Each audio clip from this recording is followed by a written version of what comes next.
જય સ્વયંભૂ કહે છે કે આજે હું તમને સુરનો વધ કરે છે ભગવાન એ કથા કહું છું.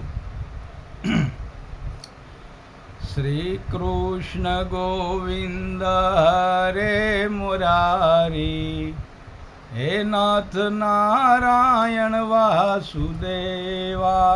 શ્રી કૃષ્ણ ગોવિંદ રે મુરારી, હે નાથ નારાયણ વાસુદેવા. શ્રી કૃષ્ણ ગોવિંદ હરે મુરારી, હે નાથ નારાયણ વાસુદેવા.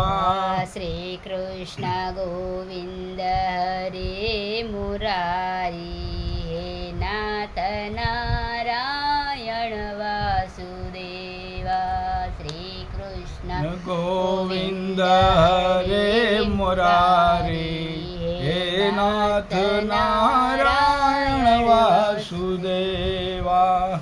હે નાથ નારાયણ વાસુદેવા.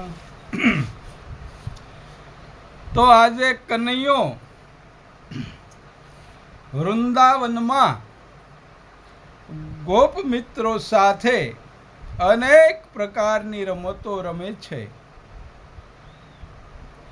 આજે કનૈયો ગાયો લઈને ગોવાળો સાથે તાલવનમાં આવે છે.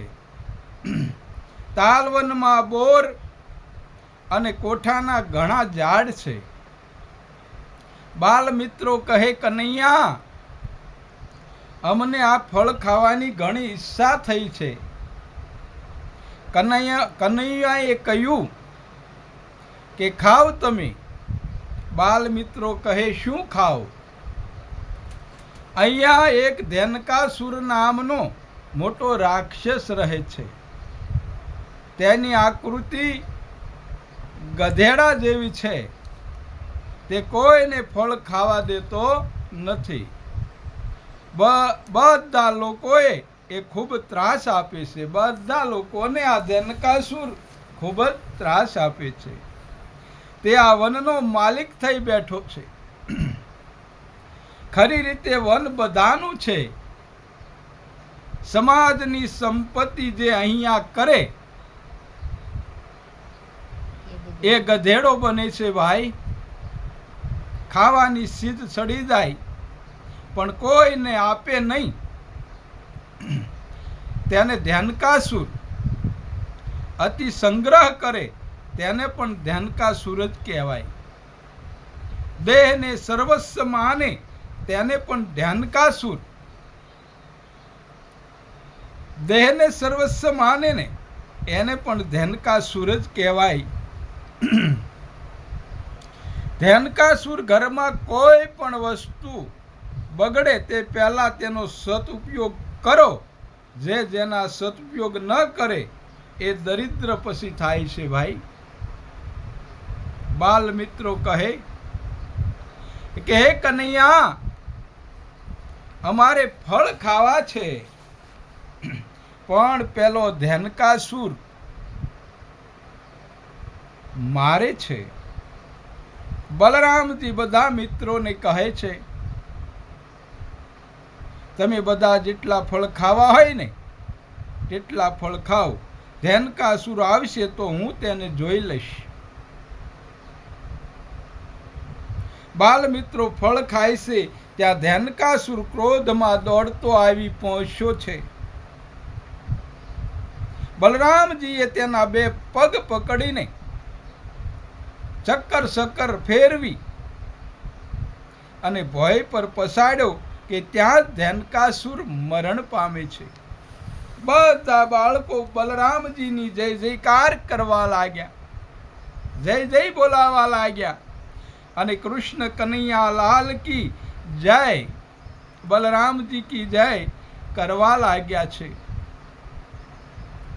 શ્રી કૃષ્ણે પ્રહલાદજીને વસન આપેલું હતું, ભાઈ, કે તારા વંશમાં હું કોઈને નહીં મારું. તેથી શ્રી કૃષ્ણ તેને મારતા નથી અને બલરામજી ધ્યાનકાસુરને મારે છે.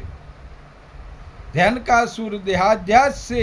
દેહાધ્યાસ અવિદ્યાને લીધે આવે છે.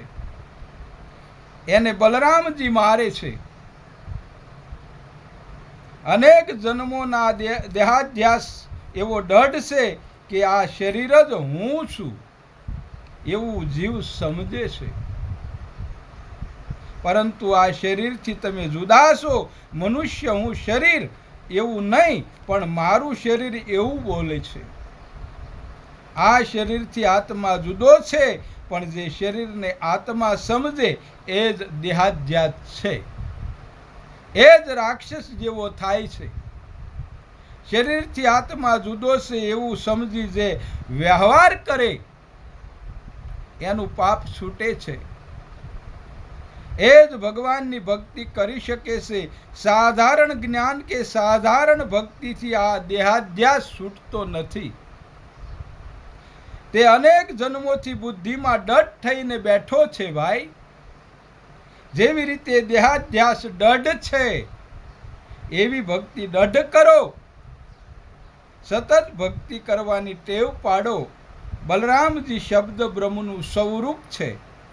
જે શબ્દ બ્રહ્મને હાથમાં રાખે છે, જે શબ્દ બ્રહ્મની ઉપાસના કરે છે, તે દેહાધ્યાસ છૂટે છે.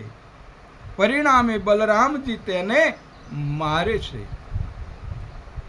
બોલે કૃષ્ણ કનૈયા લાલ કી જય. બલરામજી મહારાજ કી જય. સત્ય સનાતન ધર્મની જય.